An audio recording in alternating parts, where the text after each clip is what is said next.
Hello friend, আজকে তোমাদের জন্য নিয়ে চলে এসেছি খুব সহজ এবং খুব তাড়াতাড়ি অল্প সময়ের মধ্যে হয়ে যাবে। তোমরা তো সব রকমের ভাপা ইলিশ, ভাপা কাতলা, ভাপা রুই খেয়েছো। আজ তোমাদের জন্য সিলভার কাপ মাছের ভাপা তৈরি করে দেখাবো। তোমরা বাড়িতে অবশ্যই ট্রাই করো, দেখো তোমাদেরও ভালো লাগবে। চলো বন্ধুরা, শুরু করছি। তো ভাপা সিলভার কাপ মাছের ভাপা করতে যেগুলো লাগবে সেগুলো তোমাদেরকে দেখাই। তো এখানে নিয়ে চলে এসেছি বন্ধুরা, একটা পেঁয়াজ কুচি, কাঁচা লঙ্কা চিরা। কাঁচা লঙ্কার পরিমাণটা এর থেকে বেশিও দিতে পারেন, এর থেকে কমও দিতে পারেন, যেটা আপনাদের স্বাদ অনুযায়ী বা আপনারা যেমন খেতে পারেন। অল্প পরিমাণ হলুদ, স্বাদ অনুযায়ী লবণ এবং কিছুটা রোস্টেড জিরে গুঁড়ো আমি নিয়েছি। এটা অপশনাল, আপনারা নিতেও পারেন এবং না নিতেও পারেন। আর এখানে কিছুটা সর্ষে গুঁড়ো। তো সর্ষে গুঁড়োটা আমি একটু গরম জলে গুলে রাখবো। আপনারা দেখেন আমি কীভাবে তৈরি করি। তো বন্ধুরা, প্রথমে আমি একটি কড়াইতে জল দিয়ে কড়াইটি গ্যাসে বসিয়ে দেবো।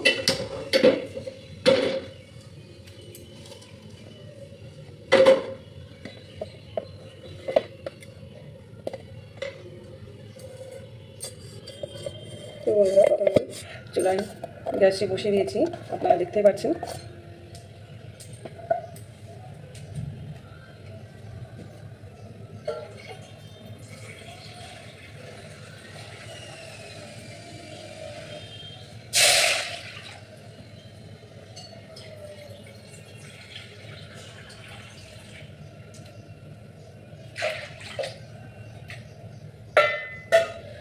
তো বন্ধুরা, জলটা ফুটতে থাকুক, ততক্ষণ আমরা যা লাগে উপকরণগুলি আমরা বানিয়ে নিই।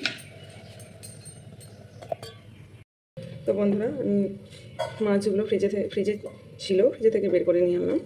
তো বন্ধুরা, তোমরা অবশ্যই চাইবে সিলভার কাপ মাছটি 2 থেকে 3 কিলো ওয়েটের মধ্যে যেন হয়।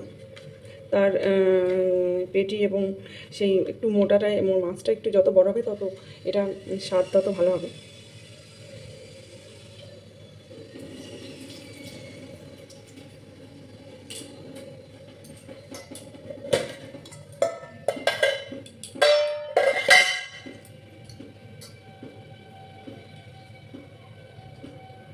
তো বন্ধুরা, আমি প্রথমেই বলেছিলাম সর্ষেটা গরম জলে দিয়ে দেব।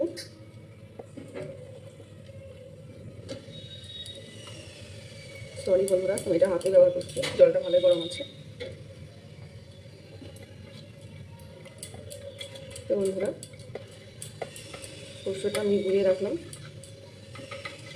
জলের সঙ্গে মিশিয়ে রাখলাম। এরপর এতে পরপর কুচানো পেঁয়াজ, কাঁচা লঙ্কা,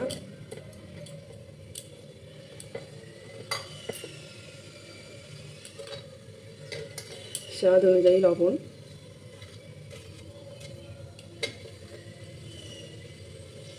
হলুদ এবং সবশেষ রোস্টেড জিরে।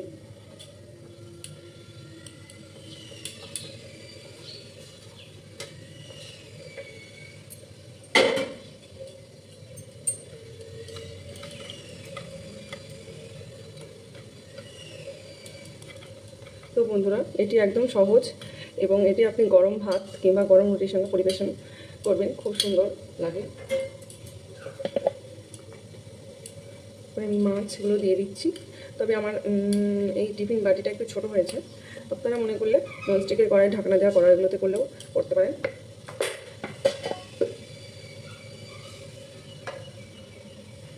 আমি আরেকটু গরম জল এতে অ্যাড করছি।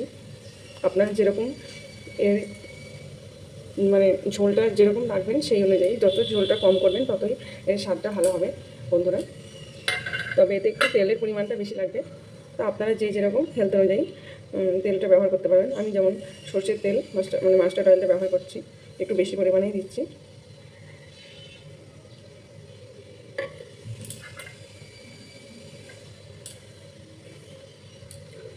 তো বন্ধুরা, আমি একটু নাড়িয়ে দিলাম। দেখুন এটা তৈরি হয়ে গেছে।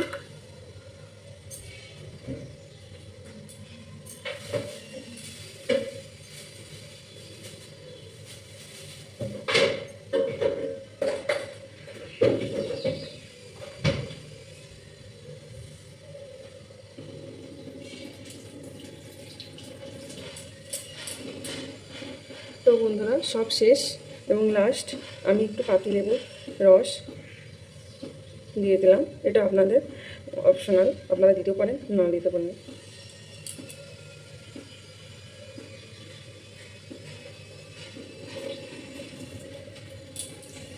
তো বন্ধুরা আমার গ্যাসের জলটা অলরেডি গরম হয়ে গেছে। আমি এবার এটা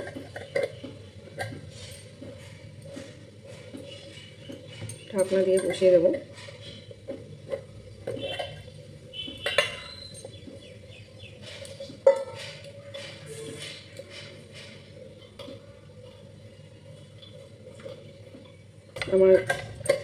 এবার এটা আমি গ্যাসের কড়াইয়ে বসিয়ে দেবো। তো বন্ধুরা এর মধ্যে আপনারা পোস্ত বাটা ইউজ করতে পারেন। পোস্ত বাটা আজ আমার নেই, তাই আমি দিতে পারিনি, কিন্তু পোস্ত বাটাটা দিলে খুব সুন্দর হয় এবং খেতেও ভালো হয়। তো বন্ধুরা আমি গ্যাস ওভেনে জলটা আগেই বসিয়ে দিয়েছিলাম, গরম হয়ে গেছে, ফুটে গেছে অলরেডি জলটা। তো ভাবলাম এটা বসাবে, এখন দেখছি এটা লাগবে না বন্ধুরা, কারণ এটা আমার টিফিন বাড়ির তুলনায় অনেকটাই বড়। আমি সরাসরি বাড়িটা এখানে বসিয়ে দিচ্ছি। এবার আমি এখানে একটা ঢাকনা দিয়ে দেবো। তো বন্ধুরা আমি অলরেডি এটা ঢাকা দিয়ে দিয়েছি। তোমরা এর চারিপাশে মনে করে যদি দেখো যে চারিপাশ থেকে হাওয়া বেরিয়ে আসছে, তো তার জন্য তোমরা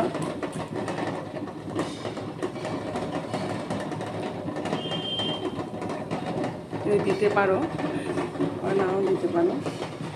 এটাকে আমি হাই ফ্লেমে 10 মিনিট হতে দেব, তারপরে লো ফ্লেমে আরও 20 মিনিট হতে দেব।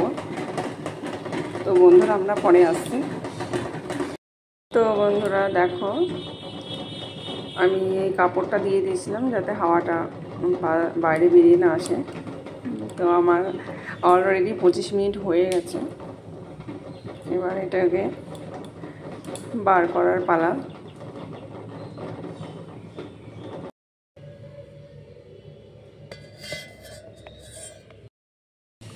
তো বন্ধুরা চলো এবার আমি ঢাকনাটা খুলে ফেলেছি, তোমাদেরকে এবার দেখাই। দেখো আমি একটু ঝোলের পরিমাণটা বেশি রেখেছিলাম। তো বন্ধুরা জানোই সিলভার মাছ এমনিই ভেঙে যায়, নরম। তো খুব সুন্দর গন্ধ বার হচ্ছে এটা থেকে। এবং বুঝতেই পাচ্ছেন কতটা সুন্দর হয়েছে, দেখতেই পাচ্ছেন কালারটাও খুব সুন্দর এসেছে।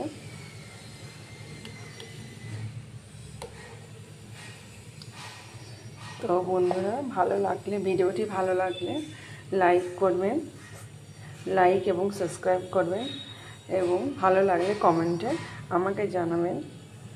আরও নতুন ভিডিও আপনাদের মধ্যে তুলে ধরব। আজকের মতো বন্ধুরা টাটা, সবাই ভালো থেকো।